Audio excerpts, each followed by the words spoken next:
समय की बात है। एक छोटे से गांव में एक युवक रहता था जिसका नाम अर्जुन था।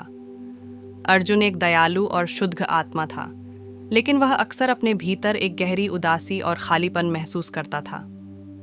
वह खुशी की तलाश में था, लेकिन वह हर मोड़ पर उससे बचता हुआ प्रतीत होता था। एक दिन जंगल में घूमते हुए अर्जुन एक विशाल ओक के पेड़ के नीचे बैठे एक बूढ़े बौद्ध भिक्षु से टकराया।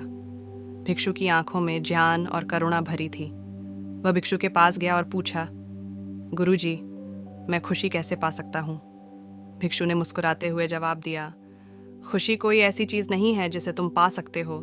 यह तुम्हारे भीतर कुछ ऐसा है जिसे तुम विकसित करते हो। अर्जुन हैरान था।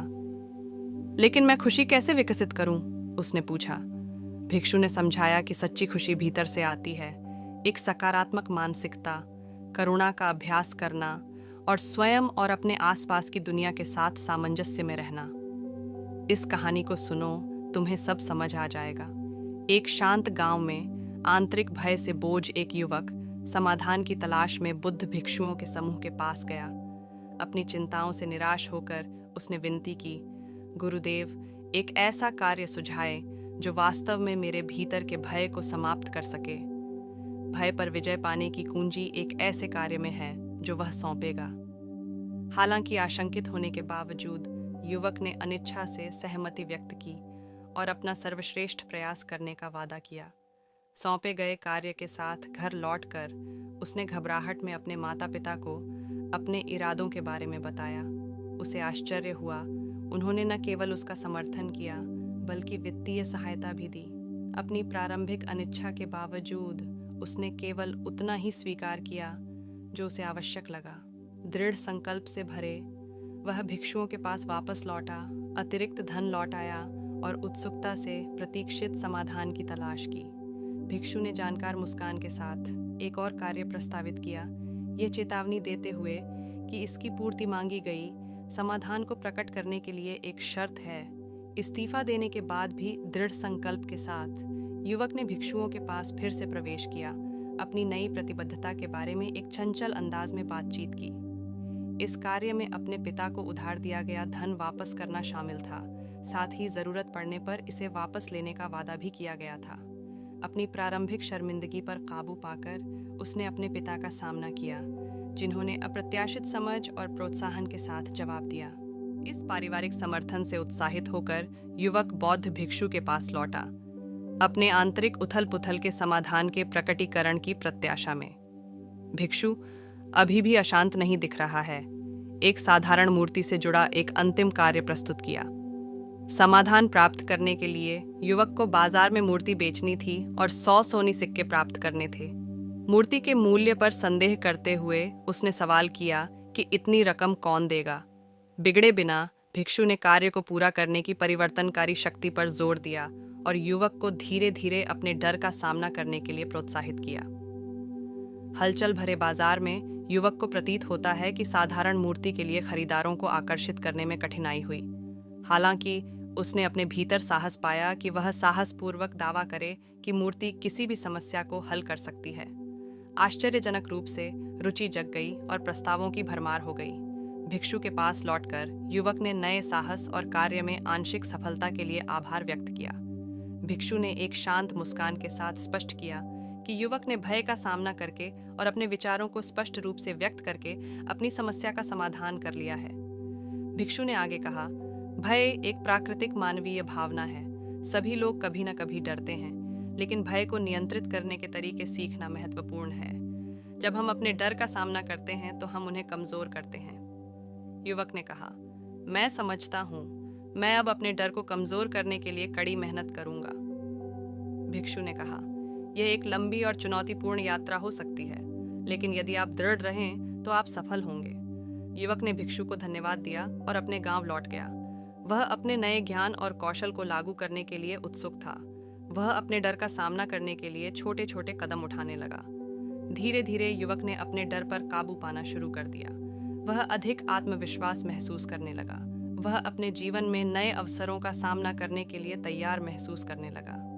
एक दिन युवक एक व्यापारी से मिला जो एक नई तरह की मशीन बेच रहा था। युवक मशीन में दिलचस्पी लेने लगा, लेकिन उसे डर था कि वह मशीन को कैसे चलाएगा।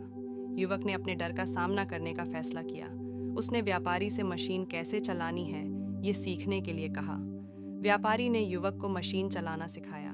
युवक ने मशीन चलाने में महारत हासिल कर ली। उसने मशीन का उपयोग करके नए उत्पादों का निर्माण करना शुरू कर दिया। युवक का व्यवसाय सफल हो गया। युवक ने अपने अनुभवों से सीखा कि भय एक शक्तिशाली भावना हो सकती है, लेकिन जब हम अपने डर का सामना करते हैं तो हम उन्हें कमज़ोर कर सकते हैं। यह हमें नए अवसरों का सामना करने और अपने लक्ष्यों को प्राप्त करने में मदद कर सकता है। युवक ने अपने अनुभवों को दूसरों के साथ साझा करना शुरू कर दिया। उसने लोगों को अपने डर का सामना करने और अपने जीवन में बदलाव लाने के लिए प्रोत्साहित किया। कहानी खत्म होने के बाद भिक्षु ने कहा, तुम्हें इनका अभ्यास करना होगा। भिक्षु ने अर्जुन को जीवन की सरल चीज़ों के लिए आभारी रहने के लिए सिखाया। सूर्य की गर्मी, प्रकृति की सुंदरता, कृतज्ञता हमारी ध्यान को उससे जो हमारे पास नहीं है उससे उस पर स्थानांतरित करती है और यह संतोष और आनंद की भावना पैदा करती है। भिक्षु ने करुणा के महत्व पर जोर दिया। दूसरों की भावनाओं को समझने और साझा करने की क्षमता। जब हम करुणा से कार्य करते हैं तो हम न केवल दूसरों की मदद करते हैं बल्कि गहरा संतुष्टि और पूर्णता भी पाते हैं। भिक्षु ने समझाया कि खुशी अक्सर हमसे बच जाती है क्योंकि हम अतीत में रहते हैं या भविष्य के बारे में चिंतित रहते हैं।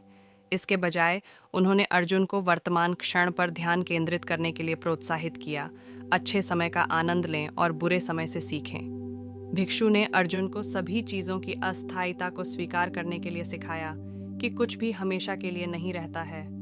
यह समझ हमें आनंद के क्षणों की सराहना करने और हम नियंत्रित नहीं कर सकते हैं उससे अपने संतुलन को छोड़ने में मदद करती है।